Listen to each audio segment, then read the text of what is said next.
My name is Rosemary Durick. I'm from the First Baptist Church in New Martinsville, and I've been in American Baptist women's work since Noah. There are days I feel that way, but I'm here to tell you that communications is a generational thing. Valerie brought you the latest. I'm going to bring you some old and true and tried experience with communications. And I hope that you'll go home with an idea or two to use in your own group. You are communicating all the time. The way our eyes meet people, the expression on our faces, the movement of our hands, our body posture, all reveal whether we are giving and receiving meaningful signals. Galatians 2:2 reads, I communicated unto them the gospel. We can communicate by radio, television, emails, Twitter, and all kinds of mass media. Tapes, newspaper, magazines, even protests, and person to person. But remember this, Jesus had only one way to spread his word, by word of mouth, and he changed the world. No matter your business or your everyday life, communications is what makes everything run. Language is the architecture of your reality. Communications is your most important skill. It's how your women or your church members decide to meet their needs. You communicate not just with your words, but the images you put out as well. Great communication can become the superpower that puts you ahead of your competition. And make no mistake about it, people, there's all kinds of competition out there wanting your talents, your energies, your skills, and your experience. So let's begin, first of all, by thinking that everything in communications is marketing. Everything you put your name on or comes out of your mouth is you, marketing your brand to an audience. Every post, email, article, website, radio show, webcast, even a Post-it note, everything. That's a big statement, and it's true. All communications is about human connection. It is the key to your personal and your group's success. The issue is not whether you will communicate, but how effective and appropriate our communications will be. So we're going to start with the simplest communication there is, a smile. It's the same in any language, but people don't smile enough. A smile is a way of writing your thoughts on your face. It's a way of expressing and inspiring pleasant feelings. It comes from within. It has always been known that we feel good when somebody smiles at us. But now the behavioral sciences have made it official. Smiling, they tell us, has positive effect on others. One company president insists that the executives smile as they walk into the door each day. It sets the tone for the day, he says.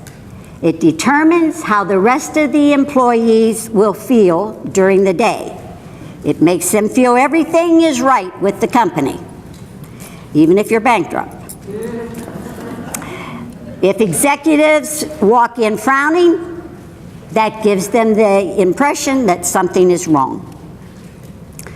Smiling is a way of communicating. It's a way of telling another person you're glad to see that person. It's good to be alive in Christ.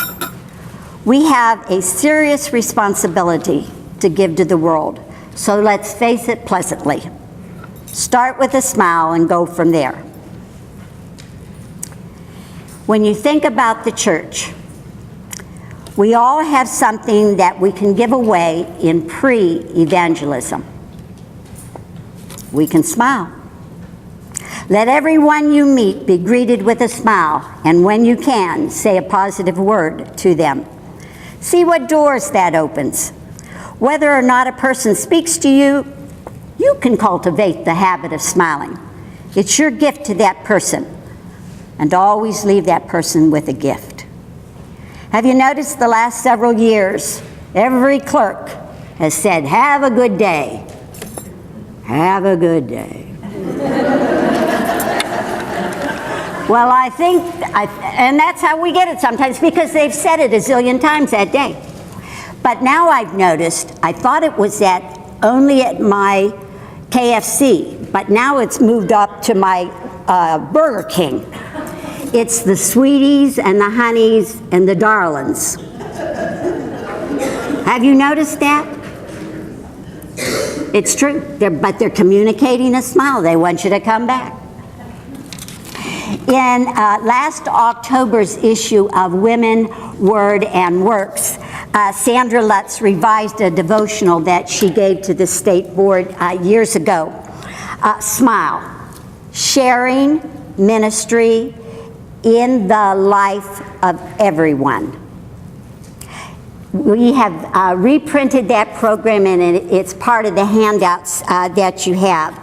If you have not used that program in your circle program, I highly recommend that you do so, and Sandra gave us permission to do that. And when she presented it to the state board, she gave each of us a big smiley cookies. Shoney's. Is that where you get them? Eden Park, yeah. And, just topped off the whole thing. So try that part too. But makes you smile. Makes you smile. That's what we're looking for. That's what we're looking for. When I taught school, I taught first and second grade. And I tried every day to greet each child the first thing in the morning with a smile and call them by name. My goal was to give them a sense of worth, a sense that this was going to be a good day, even if they didn't want to be there, it was going to be a good day, and that I cared about them. Don't underestimate the power of caring, concern, and love you can communicate with a smile. Now, I have given out some bulletin bloopers. I want person 1 and person 2 to stand up and real loud say so the whole group can hear. Who's number 1? Okay. Yes, read it to the group, please. Bertha Belch, a missionary from Africa, will be speaking tonight at Calvary Methodist Church. Come here, Bertha Belch, all the way from Africa. Okay, number 2.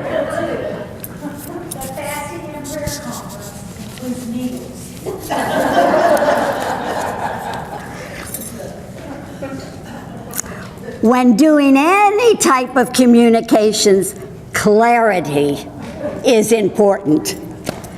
Be concise with your message and keep it simple. The least possible words save time for the sender and the receiver. I'm going to give you some examples that I have just come upon in the last couple months. Behind me. Love him, tell them.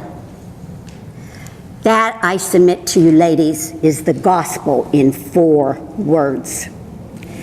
And I found that on Christmas Eve, went to church with my son who lives in Florida and his family, and they are now attending a Baptist church that I had not gone.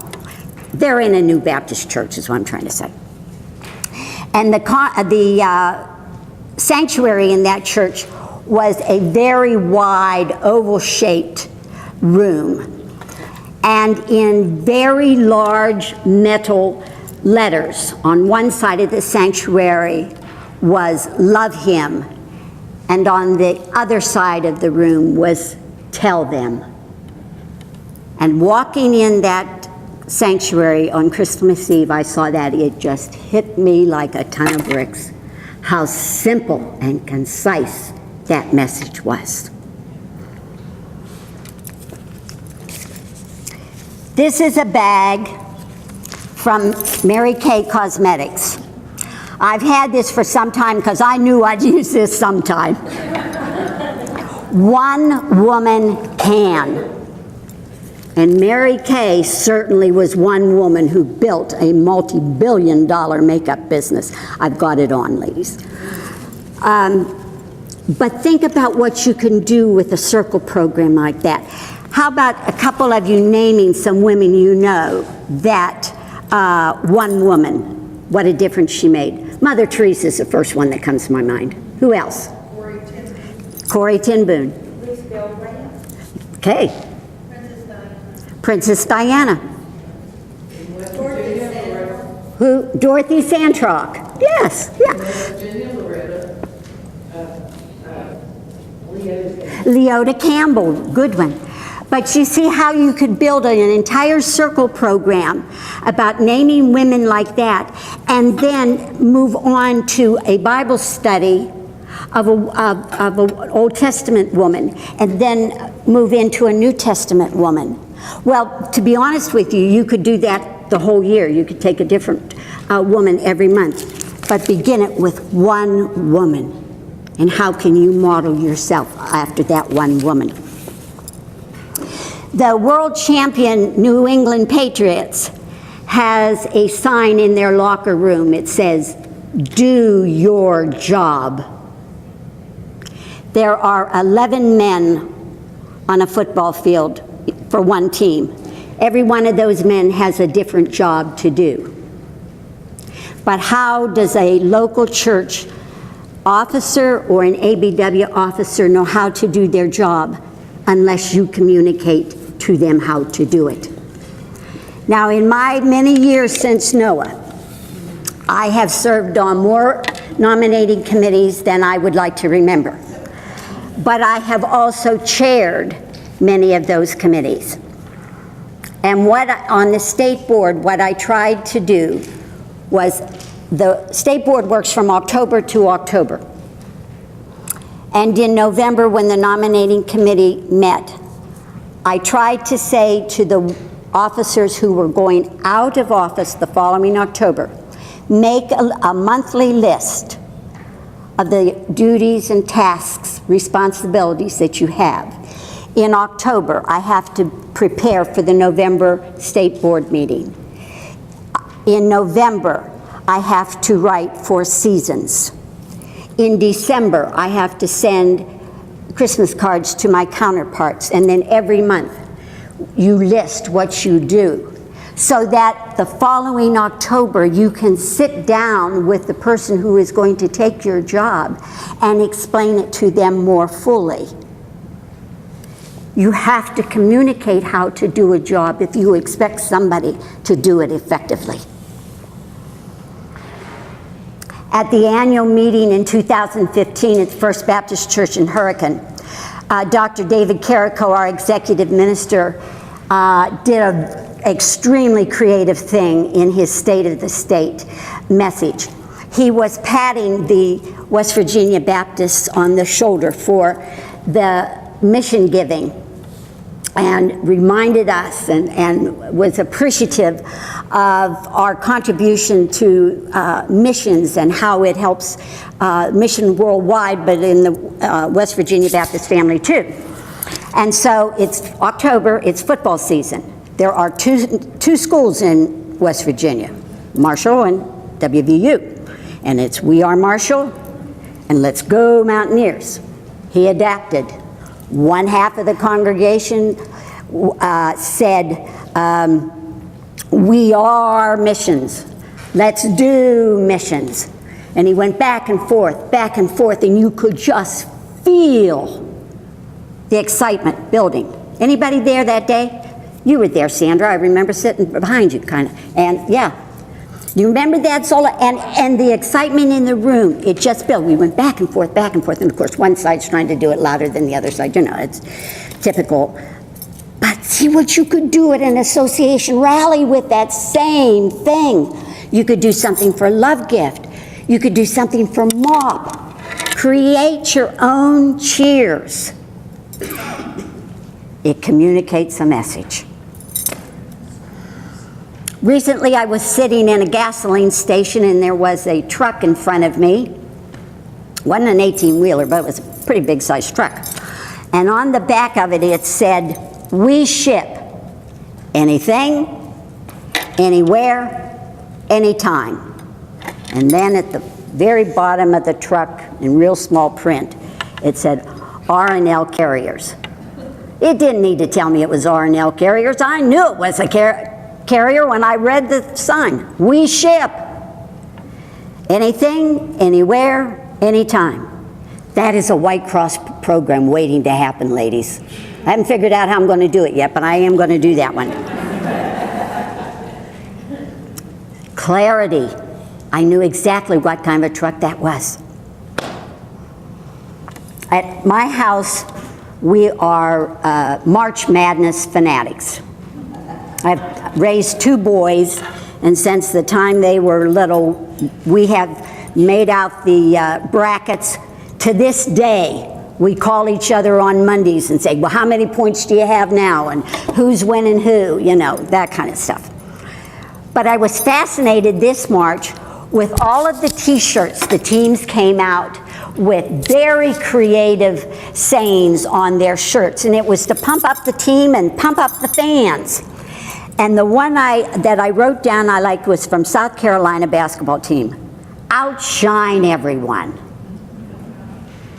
Outshine everyone by doing good.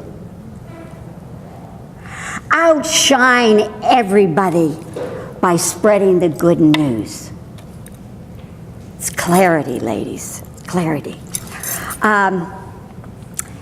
There's a talk in churches where women are upset because they can't get young women into their groups, and that's a whole different conversation that we're not going to have today. But one of the things you need to know is that if you want young people, you're best to start a new group. Let them do their own thing. And I found this on the internet. A good name for a new group is SALT. Serving and learning together. Serving and learning together. They don't have to be a circle, they can be a salt shaker. And then a few years ago, the resource team had a spring event on Diana Davis's book, Fresh Ideas for Women's Ministries, and her philosophy was light. Ladies intentionally going, helping, and touching. I'm sure you can still find this on Amazon. I recommend it highly. There are good ideas in here and also tips for how to use her ideas in a small church. Okay, number 3, bulletin blooper number 3. Ladies, don't forget the rummage sale. It's a chance to get rid of those things not worth keeping around the house. Don't forget. Okay, number 4. Miss Shirley Mason sang, "I will not pass this way again," giving obvious pleasure to the congregation. Okay, number 5.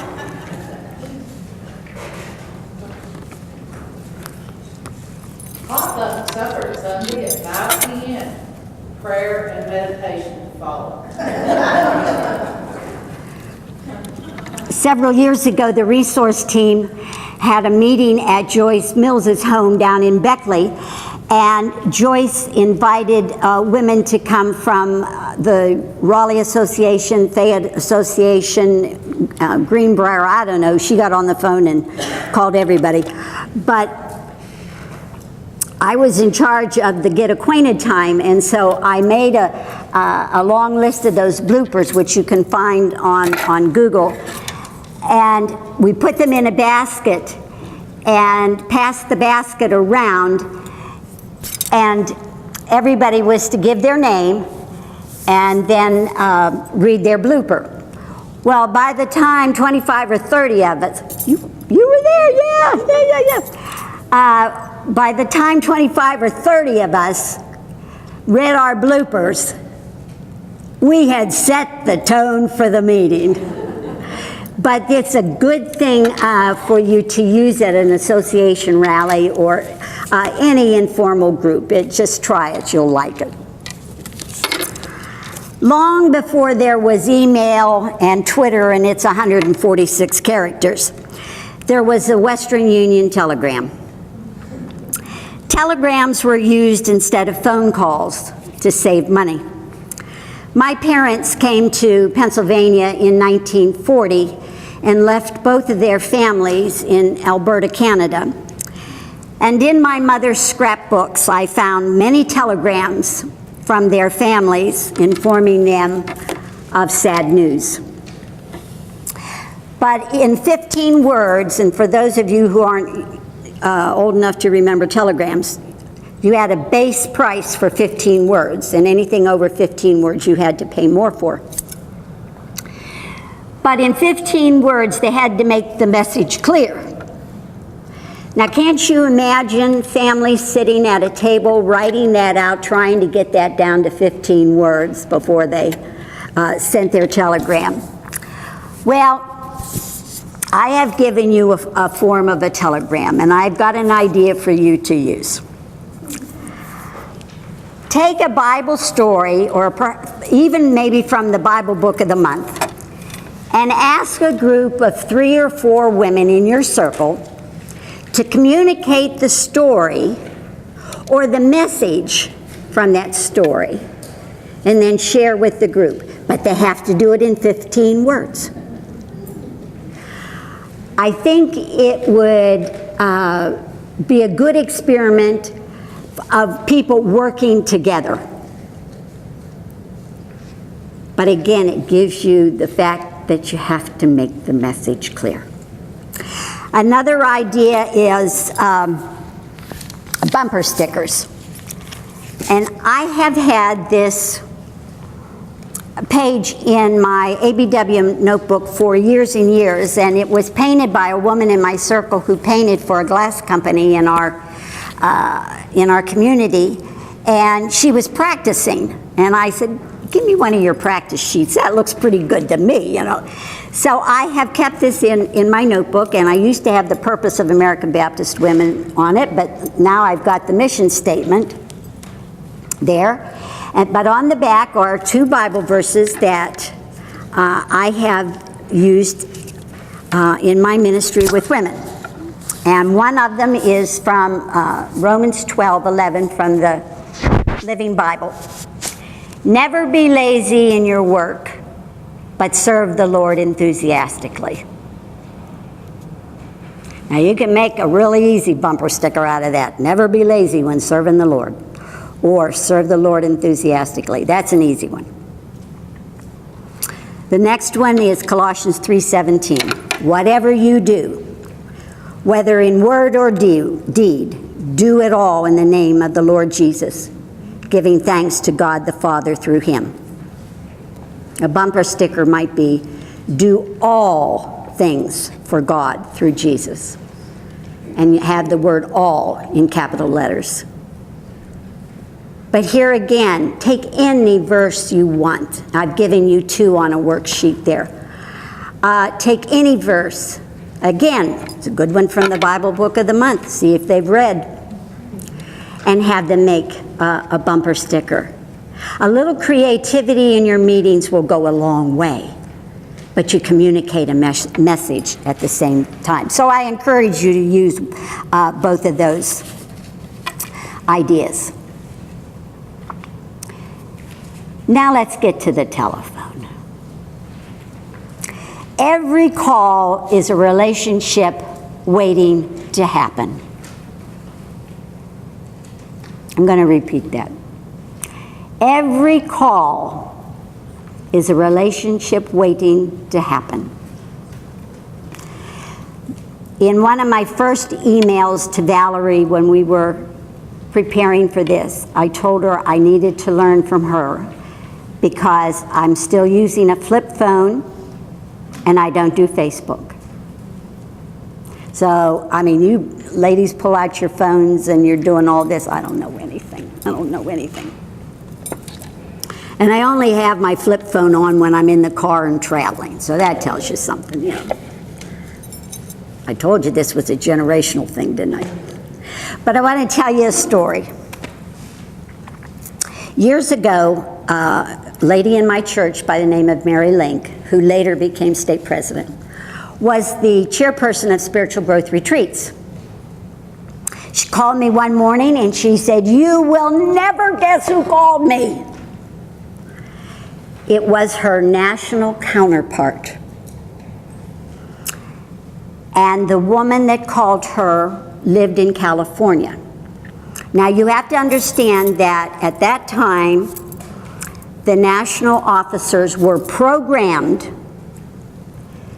that if you lived in the Mountain Time Zone or Pacific Time Zone, you needed to call the people on the East Coast before this 8 o'clock in the morning.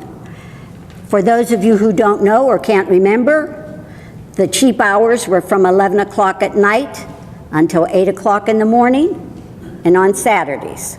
You remember those days? This counterpart had called Mary to welcome her into this new position, to encourage her, to ask her what her goals were, what West Virginia was doing, because West Virginia has a wonderful reputation out there in ABW land. How thrilled Mary was to think a national officer called me. She never forgot that. When I became the national conference chair in the mid-90s, I had 35 counterparts. I had their names, their addresses, their telephone numbers, and the dates of their conferences. And I remembered Mary's conversation. And I started a list. These conferences went from late April on through June. So every weekend there were 3 or 4 conferences. And the week before the conference, I called that counterpart to wish her good luck, to say I would be praying for you.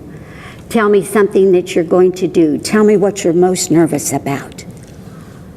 And then to encourage them to, after the conference, to send me material from their conferences, because part of my job description was to tally some of the information that was sent to me and then send it out to these 35 counterparts so that, Indiana might find a good idea from Oregon, that kind of thing.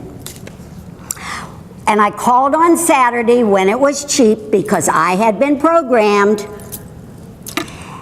And a lot of times I had to leave a message. And sometimes those messages were returned pretty soon. Others were returned after the conference so that they could share their good news with me and their excitement with me. But over and over was a thank you for calling. And the next year was, I was waiting for your call. A telephone call is a relationship waiting to happen. There are all kinds of women in your church that don't come to ABW, but they're waiting for your call. Now we're going to move on to my bugaboo, and that's church publications. And my bugaboo is that in my church it never changes. The American Baptist women will meet Tuesday at 1 o'clock in the fellowship hall. Rosemary Durick is the hostess. All women plan to attend. The next month, American Baptist women will meet on Tuesday at 1 o'clock in the fellowship hall. Pat Carney is the hostess.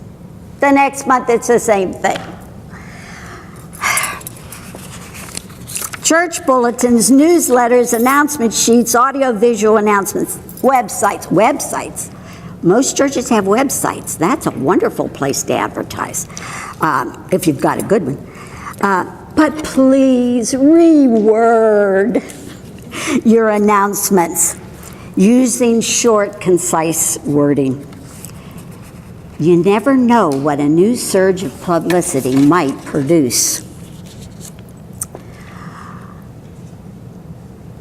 I wish somebody would take pictures of circle meetings when you're doing something. Isn't that a good thing to put on a PowerPoint for Sunday morning when you're advertising your meeting for Tuesday at 1 o'clock? Let the rest of the world know what you're doing, that you are doing good work for the Lord. Let your light shine.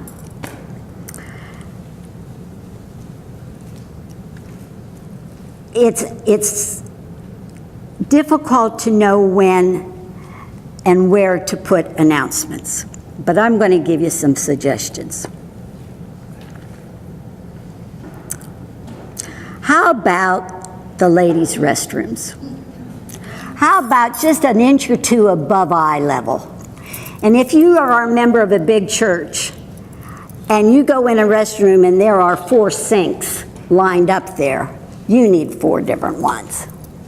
If you're in a little church like mine, those bathrooms probably aren't used week to week, I don't know. But there, how about a child care area? You need something there where people can see them. Sunday school classes, elevators. Be creative in what you put out there and find new places to put them. I've given you examples of some poor writing and some better writing. Just be creative and change the wording up. You'd be surprised what that's going to do for you. I am a visual person. I learn visually. I like visuals. I taught 1st and 2nd grade. I'm a visual person. But I'm going to give you some examples of some things that I've used. Church dinners are an area where the tables are set sometimes, but something as simple as 2 pieces of poster board put together with your announcement will be turned around because it's sitting in the table and one side sees one thing and one side's, boy, I'm curious enough to turn that thing around to find out what's on the other side. Very simple thing if you're having a special event.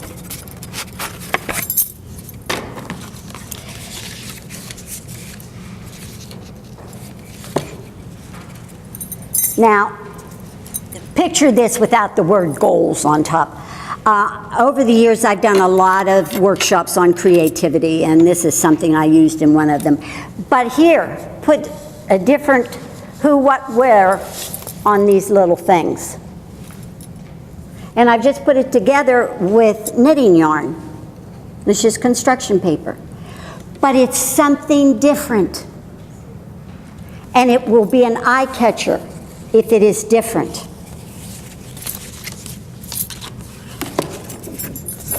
Salt shakers.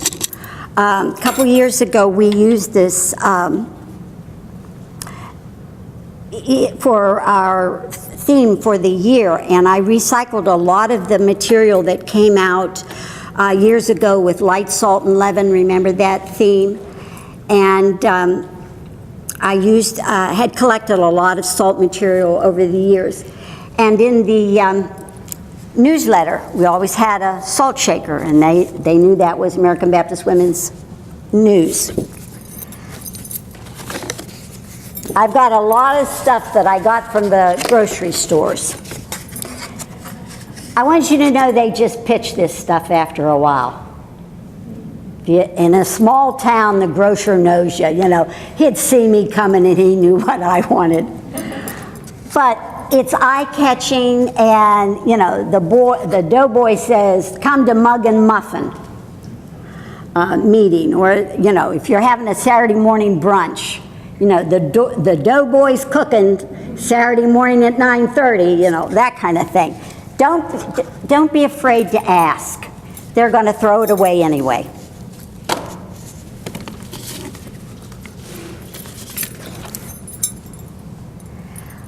I recommend highly that you do not buy a piece of poster board and slap it up on the wall. Make it into some form. Even a circle. You know, you're advertising your circle meetings. But this was a bear that I did. As I say, I did a lot of creativity workshops. Being creative is combining something old with something new to produce something different. Think about that. Let me tell you, ladies, Madison Avenue has made zillions of dollars coming up with slogans like "Coke is it." Use those kind of things. It's not your mother's Oldsmobile or father's Oldsmobile, whatever that was. Use that kind of stuff and recycle it for American Baptist women. I am not a creative person, but I have cultivated the idea that I can change what I see out there to meet my needs. Something old with something new to create something different. But when you use all of this creativity that you're going home to use, when your event is over, take it down. Don't leave it up there for weeks and weeks. But this is something that I've used. The back of this is so pasted up. But you can put anything in here. I used this particular one. For 5 or 6 years, I was the choir director for January, February, and March, because the choir director went to Louisiana and Florida to work for Habitat for Humanity. So when Plan B was the director, this was my slogan. God does not expect perfection, just dedication. But can't you see, you can put anything in there, and then put these in your Sunday school classes to announce something that's coming up. Use your creativity. Another theme that I said I used the salt. This year my circle is using the theme, a woman of God, be a woman God can use. And I introduced the theme using Zola Miller's program out of WWW, Mirror, Mirror on the Wall. And everybody got a little folder like this, and it's at a certain point in the program, they opened it up, and there is a mirror. And you're looking at yourself, and you are a woman God can use. Simple little thing, but she's communicated the idea.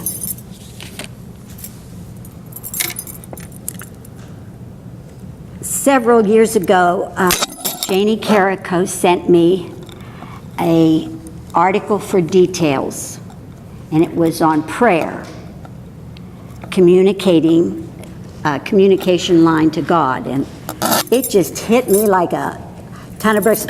Wow. You know, I always thought of communications as the visuals and the announcements and everything, and all of a sudden she's opening up a whole new, where have I been? You know, communication with God. God has given us prayer with an awesome power. Prayer enlightens our hearts in time of trouble. Prayer gives us strength when we think we can't go on. Prayer gives us hope in our time of hopelessness. Prayer gives us comfort in our times of sorrow. Prayer gives us a ray of sunshine in our days of darkness. Prayer gives us faith in times of faithlessness. Prayer gives us joy in our time of sadness. And prayer gives us blessings to brighten our way and always the gift of another new day. Prayer also gives us an opportunity to say thank you for the many blessings that we receive on a daily basis. 3 suggestions for you. This little basket goes to every circle meeting with me. It's handmade by Mary Whaling, and it was part of an installation service at First Baptist St. Albans. And in our circle, it's a prayer basket. And I take with me little pieces of paper cut in a circle, and everybody, if they have a prayer request, writes it on the piece of paper, folds it, puts it in the basket. And at the close of our circle, one of the ladies in the group will pray for the concerns in the basket. What this does is shorten your meeting, because you don't have to go around the room and get prayer requests.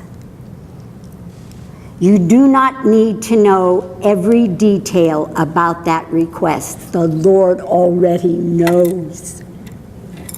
The Lord has heard that request many times before, I'm confident.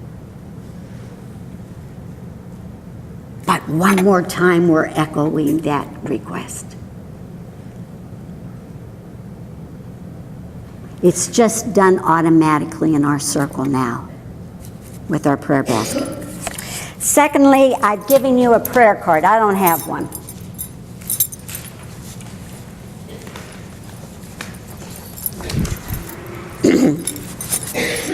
These were originally made by International Ministries, and I had them enlarged for our purposes.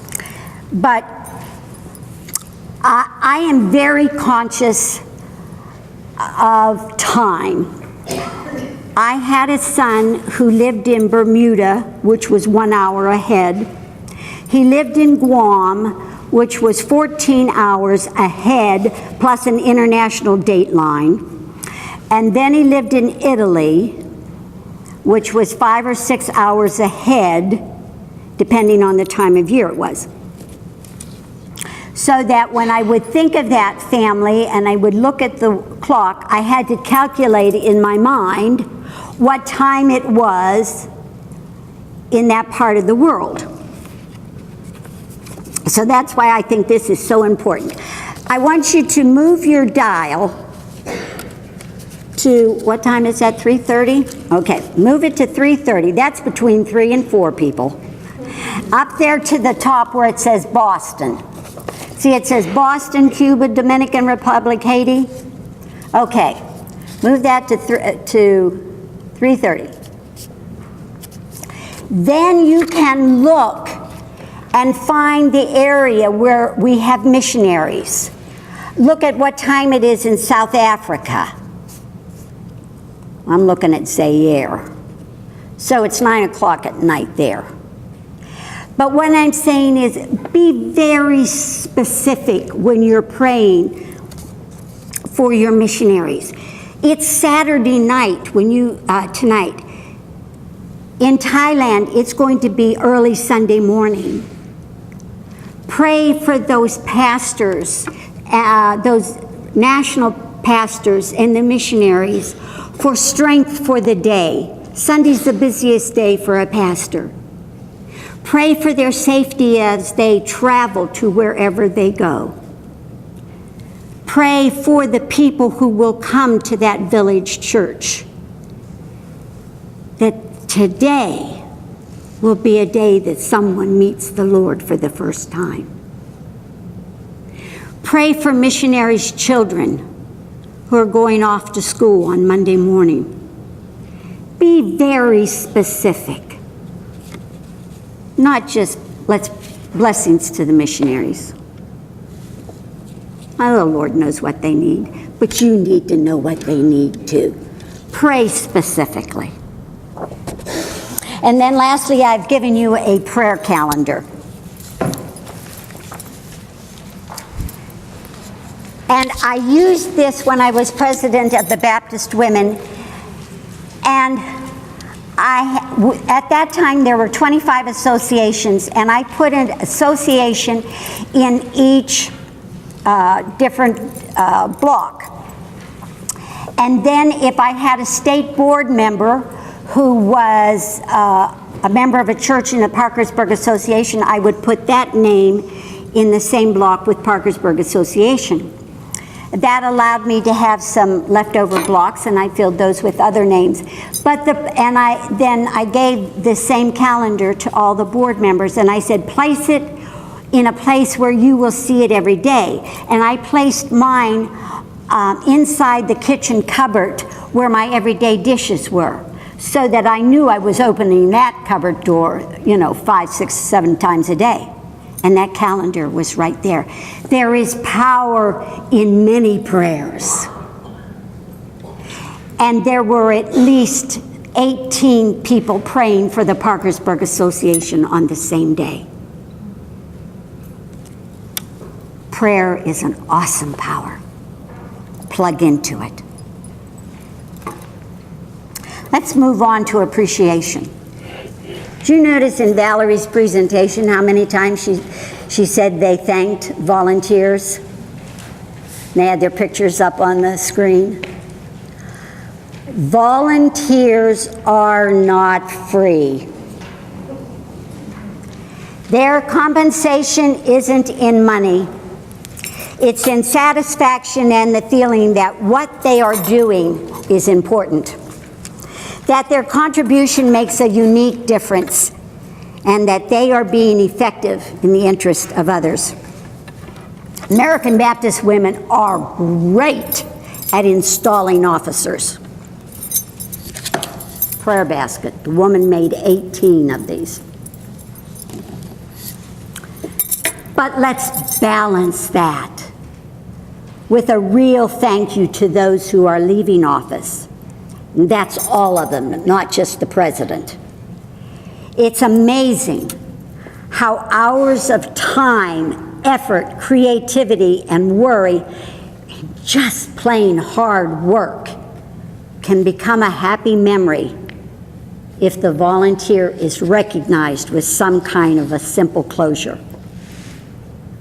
Leaders, be intentional in recognizing achievements, being sincere and specific.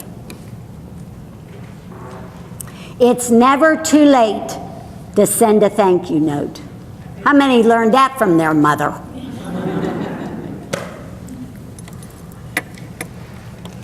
But it's the truth. It's never too late. And if you want to be really creative, get a piece of red construction paper and make a heart and write your thank yous on the heart and thank them for the things that God has led them to do, or the good qualities that you see in them. Some of the things that I've done, we had a lady in my circle who, after many, many years, she'd reached 80. That was her excuse. She reached 80 and she wanted to retire from church and community. So, okay, what can you say? So I inducted her into the ABW Ministry Hall of Fame. Gave her a bag of halls. But I recognized her service.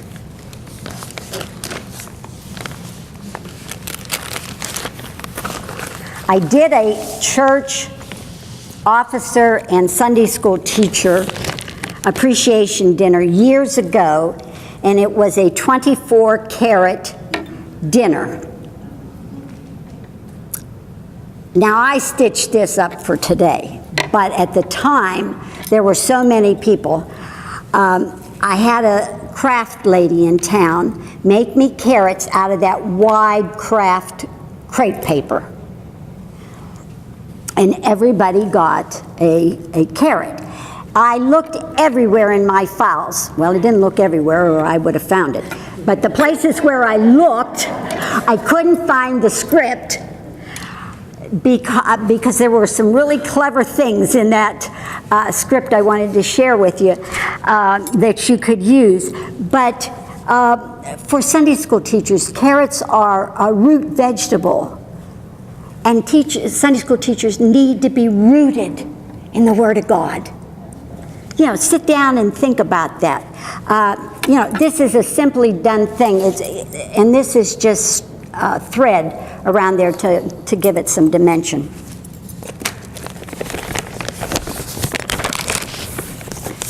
Candles, simple. I think I've even used birthday candles in those little boxes. But you shared Jesus's light with all of us. Simple thing. Lifesavers. You've been a lifesaver to me with all the things you've done for American Baptist women. Cracker Jacks. You've been the prize in our program. My husband bought these home this week for me. And I said, well, what did you bring? I was looking at this side, and he said, well, they're Cracker Jacks. And I said, no, they're not Cracker Jacks. I was looking for the old white box. So after 50 years, they put red on it. I didn't recognize it, but you're the prize in our ministry. And then lastly, stars. You can make them out of construction paper. I made a batch of these, and this is just scrap material that I stuffed and then sewed here, but I put a little bit of wire on it thinking, well, maybe they might put it on their Christmas tree. You have added another star to your crown by serving da-da-da-da-da. You can Google volunteer appreciation and get all kinds of ideas. I'm sure they're on Pinterest too. Everything's on Pinterest. When we communicate about American Baptist women, we need to accentuate the positive. I get concerned when I hear the lament, our group is too small to do anything, or we can't get young women to join us. This is evidence of small groups becoming victims of their own negative self-image. If American Baptist Women's Ministries groups believe they're too small and insignificant to make a difference, you will act that way.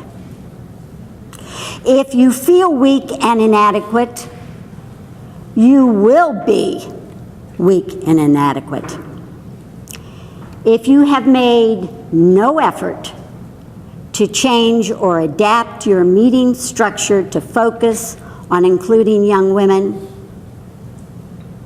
you will not attract younger women. The gloomy talk or the Debbie Downers never get us anywhere. Small groups should accentuate their positives. Some of these positive aspects may be the close personal relationships you build in a circle. The opportunity for service in your community and around the world is a positive. The personal affirmation that you receive from other members of your group is a positive. If one person can make a difference, surely a small group, however small, can make a difference. I'm going to share another story with you. I am the subscription manager for Seasons. And over a year ago, I received a letter with 5 or 6 new names on it. And one of the names I recognized immediately as a lady who I had served with on the state board. Actually, she was the chairman of Christian Social Relations from 1978 to 1980. And we became good friends. And I was conference chair at the time. And her daughter was a musician, and her young daughter actually came to Philippi to be the music director for one of my conferences. So when I saw her name on this list, I got a card out and I sat down and wrote to her as much as you can write on a greeting card. And in a week or two, I got a reply from her. And so we corresponded every month or 6 weeks, but I hadn't heard from her since Christmas time. Now, I'm going to be honest and tell you, I'm not sure it was her turn to write or my turn to write. It was so long, I don't remember. But when I picked up her letter, these subscriptions come into the Baptist office in Parkersburg, and when I picked them up at Parkersburg, and I saw her name, I thought, oh my goodness, how nice to hear. And I just stuck it in my bag and went home. The next morning, I opened up her letter and her card, and a check fell out, and I just picked the check up and I put it back here, and I was holding on to it. And I read her card. Dear Rosemarie, since you and Pat Hess and Joyce Mills are the only names I recognize anymore, you have the joy of trying to decipher this hen scratching, okay? The check is to be used by American Baptist Women's Ministries for whatever you girls think. I am the oldest woman in my circle, 90. Another is almost there. One is 87 and 135 with a question mark. 170, 2 in their 50s. But we still meet each month. Our church is in chaos and struggling. However, those of us left know God is in control. Miss all of you and remember ABW fondly. God bless all of you. I looked at the check, thinking it was $5 for season subscription. It was made out to American Baptist women for $1,000.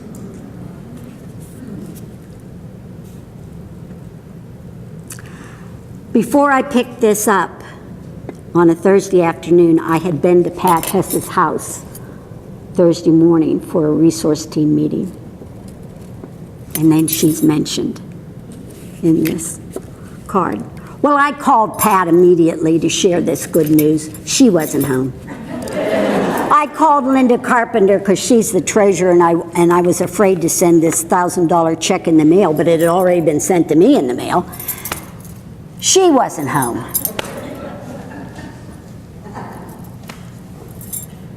They just burst my bubble.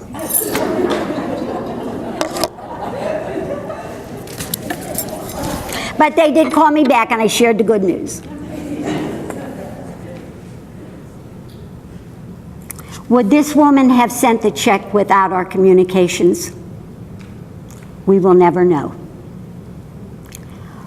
What we do know is that with a little bit of my time, an abundance of her good memories of serving on the state board that were stirred in her, and her knowledge of what women's ministries is all about. How this ministry has served in the past, is serving today, and will continue to serve our Lord into the future. She wanted to be a part of that future. A little bit of communication and a dedication to this ministry, I believe, motivated her to write this check. Thank God for women like her. And what a difference one woman can make. Well, you can believe a letter went back to her right away. And I took the habit of typing on the computer in a large font for her. But I brought her up to date with Pat, and the fact that I'd just been to Pat's house and that Pat had moved to Ohio, and I brought her up to date on Joyce Mills, and then talked to her about this Leadership Academy, and just did all of these, little newsy things. But I thanked her for being an example. What an example she's communicating to that 35-year-old question mark person and those two 50-year-olds. Never be lazy in your work. She's communicating that. That's what you and I can do too. I have given you, on that worksheets, a writing on enthusiasm, and I'd like us to stand, and we're going to close with that. If you'll find that in your take-homes.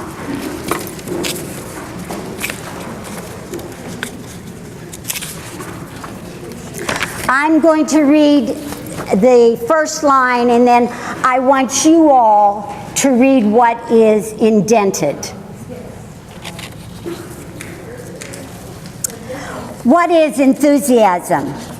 That's certain something that makes us great.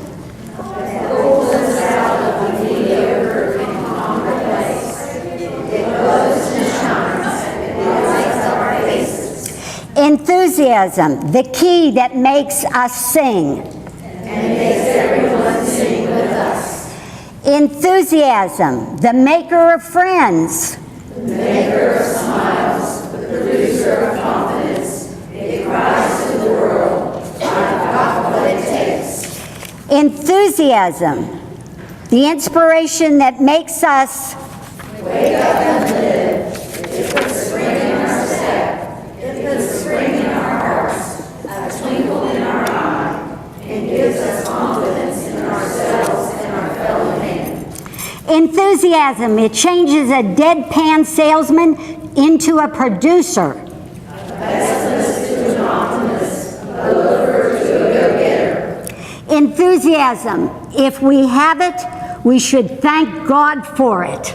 If we don't have it, then we should get down on our knees and pray for it. Ladies, remember this. Jesus had only one way to spread his word, by word of mouth, and he changed the world. You can too. Put on a smile, make the message clear, and do it with enthusiasm.